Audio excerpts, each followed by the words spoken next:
Hello friends, welcome back to my channel. ഇന്ന് ഞാൻ വന്നിട്ടുള്ളത് ഒരു സ്നാക്സ് റെസിപ്പിയുമായിട്ടാണ്. സിമ്പിളായിട്ട് ഉണ്ടാക്കാൻ പറ്റുന്ന ഒരു റെസിപ്പിയാണ്. ഇതെങ്ങനെയാണ് ഉണ്ടാക്കുന്നതെന്ന് നോക്കാം. ഇതിനായി 2 കപ്പ് തേങ്ങ എടുത്തിട്ടുണ്ട്. പിന്നെ ഇതിലേക്ക് വേണ്ടത് 1/2 കപ്പ് വേവിച്ച കടലപ്പരിപ്പ്, ആവശ്യത്തിന് പഞ്ചസാര, കുറച്ച് അണ്ടിപ്പരിപ്പ് മുന്തിരിയും, 1/2 ടീസ്പൂൺ ഏലക്കാപ്പൊടിയും, പിന്നെ ഇത് റോൾ ചെയ്തെടുക്കാൻ വേണ്ടി കുറച്ച് റവ ആവശ്യമുണ്ട്. പിന്നെ ഫ്രൈ ചെയ്തെടുക്കാൻ ഓയിലും വേണം. ഒരു പാൻ വെച്ചിട്ടുണ്ട്. ഇതിലേക്ക് 1 ടീസ്പൂൺ നെയ്യ് ചേർക്കാം. 2 കപ്പ് തേങ്ങ ഇതിലേക്ക് ഇട്ട് കൊടുക്കാം. ഇനി ചേർക്കാനുള്ളത് പഞ്ചസാരയാണ്. പഞ്ചസാര കുറച്ച് കൂടുതൽ തന്നെ ചേർക്കണം. നല്ല മധുരം ഉണ്ടായിരിക്കണം, അതാണ് ഇതിൻ്റെ ഒരു ടേസ്റ്റ്. വെച്ച കടലപ്പരിപ്പും കൂടി ആഡ് ചെയ്യാം. 2 കപ്പ് തേങ്ങയാണെങ്കിൽ ഇതിലേക്ക് 1/2 കപ്പ് കടലപ്പരിപ്പ് ആവശ്യമായി വരും. പഞ്ചസാര ഒന്ന് മെൽട്ടായി വരുന്നത് വരെ നന്നായി ഒന്ന് മിക്സ് ചെയ്ത് കൊടുക്കണം. ഇനി ഇതിലേക്ക് ചേർക്കാനുള്ളത് കുറച്ച് അണ്ടിപ്പരിപ്പ് മുന്തിരിയാണ്. അതും കൂടി നമുക്ക് ചേർത്ത് കൊടുക്കാം.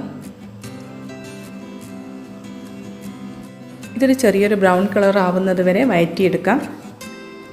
ഇനി ഇതിലേക്ക് കുറച്ച് ഏലക്കാപ്പൊടിയും കൂടിയും ചേർത്ത് ഒന്ന് നന്നായി മിക്സ് ചെയ്ത് നമുക്കിതൊരു പ്ലേറ്റിലേക്ക് മാറ്റാം.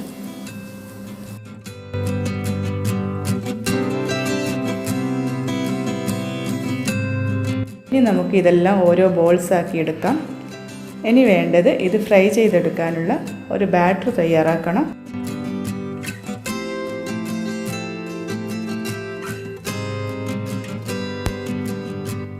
4 ടേബിൾ സ്പൂൺ മൈദ എടുത്തിട്ടുണ്ട്. ഇത് കുറച്ച് വെള്ളം ഒഴിച്ച് കലക്കി വെക്കാം.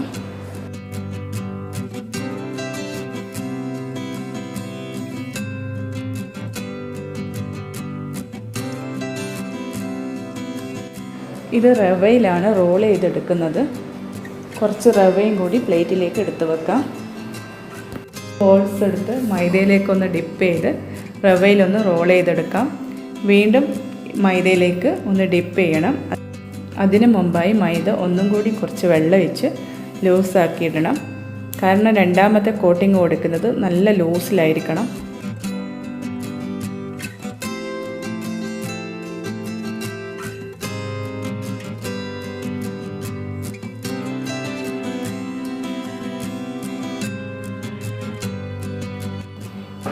ഇതുപോലെ എല്ലാം ചെയ്തെടുക്കാം. ഇനി വേണ്ടത് ഫ്രൈ ചെയ്യാനുള്ള എണ്ണയാണ്. ചൂടായ എണ്ണയിലേക്കിട്ട് ഓരോന്ന് ഫ്രൈ ചെയ്തെടുക്കാം.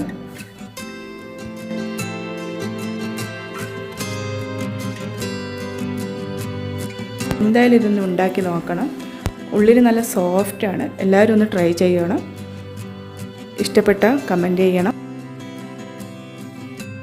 എൻ്റെ വീഡിയോ ഇഷ്ടപ്പെട്ടാൽ ലൈക്ക് ചെയ്യണം, സബ്സ്ക്രൈബ് ചെയ്യണം. ഇനിയൊരു കിടിലൻ റെസിപ്പിയുമായി അടുത്ത പ്രാവശ്യം കാണാം, ഇൻഷാ അല്ലാഹ്.